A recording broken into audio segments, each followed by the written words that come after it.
Here is the summary of Ishwaran the Storyteller by R.K. Lakshman. The story revolves around two characters, Mahendra and Ishwaran. Mahendra was a junior supervisor at a firm which required him to travel and oversee different construction sites.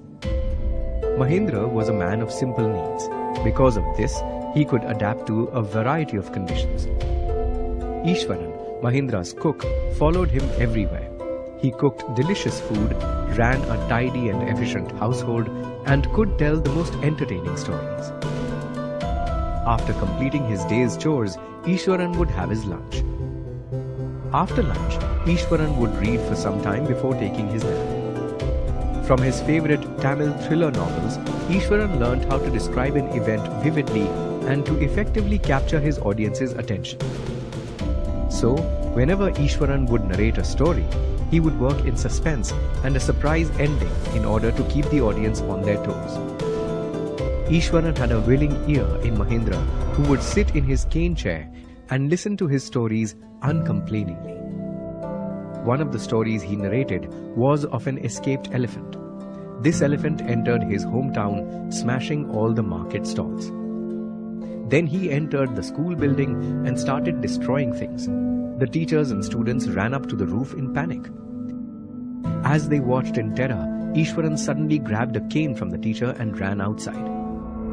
The mad elephant was stamping and kicking around. Ishwaran was scared, but slowly advanced on the elephant. As the elephant charged at him, he swung the cane and hit its third toe.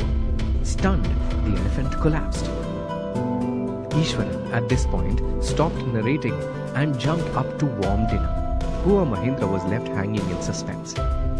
He then came back and sat by Mahendra's side. Mahendra reminded him to complete the story. Ishwaran shrugged and concluded the story.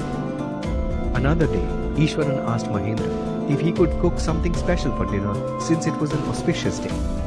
Mahendra readily agreed and later enjoyed the sumptuous meal prepared by Ishwaran. However, when he complimented Ishwaran on his skills, Ishwaran suddenly launched into a story of a female ghost that he sometimes saw outside their house. Mahendra told Ishwaran that he was crazy. He also told Ishwaran to get his head and digestive system examined. However, from that day, Mahendra felt ill at ease. Every night, he would check for movement outside his window. One night, Mahendra heard a strange noise outside his window. Cautiously, he peered out of the window.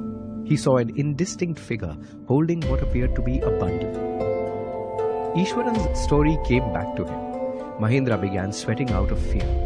He fell back onto his bed and waited for this feeling to pass. Finally, he convinced himself that it was a trick and went back to sleep. The next morning, Mahendra had forgotten about the previous night. However, just as he was leaving for work, Ishwaran grinned and reminded him of how he had laughed at Ishwaran's fears.